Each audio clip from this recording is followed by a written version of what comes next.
Pri di eta di naon teh? Di Rajia? Pada iya no tas kieu teh pada Pada kumaha? Hah? Pada kumaha? pada nolo pada orang ngisi minum es jus nanti. Oh. Pakai masker ngenolol. Make masker ngenolol. Terus kumaha? Didenda teh? Hah? Didenda. 50.000 dong. Allahu Akbar. Si Didendana sabaraha jang? 50.000 25 emangnya sobe. Ya Allah, di mana eta Kang? Di mana? Sebuah video yang menyebut seorang pria tunanetra didenda sebesar Rp50.000 karena masker melorot viral di media sosial. Hal itu menimpa Ujang Ahmad Ruhyat 36, warga Kelurahan Banjar, Kecamatan Banjar, Kota Banjar, Jawa Barat. Dalam narasi video yang beredar, Ahmad disebut kena denda gara-gara masker yang dikenakannya melorot.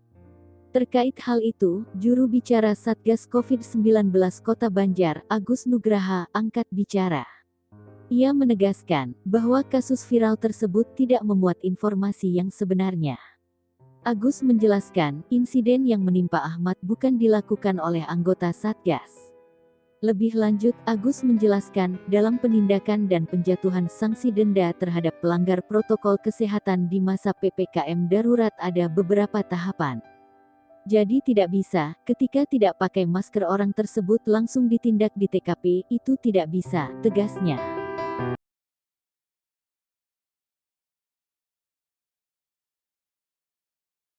Video 31 detik yang menggambarkan aksi coret-coret mobil Fortuner itu viral. Video beredar sejak hari Minggu, tanggal 18 Juli tahun 2021 kemarin. Ternyata Fortuner itu milik H. Muhammad Ali alias Ali Action.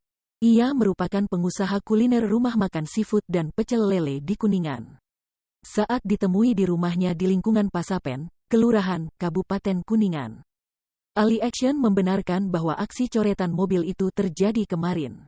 Iya, coretan ini kami lakukan kemarin, semua merupakan unek-unek dan keluhan hati. Akibat atau dampak PPKM darurat, kata Ali kepada wartawan. Ia pun memperlihatkan coretan di mobilnya. Senin, tanggal 19 Juli tahun 2021. Ali tak menyangka aksi mencoret-coret mobil ini akan heboh di dunia maya. Pasalnya, setelah video menyebar, banyak pesan masuk yang menanyakan langsung sebab akibat tindakan pengusaha kuliner tersebut. Dari kemarin abis coret-coret, saya di rumah saja dan banyak yang menghubungi serta menanyakan, kenapa mobilnya dicoret tulisan begitu? Dari beberapa kontak masuk ada yang langsung dibales atau dijawab saat menelpon. Ya,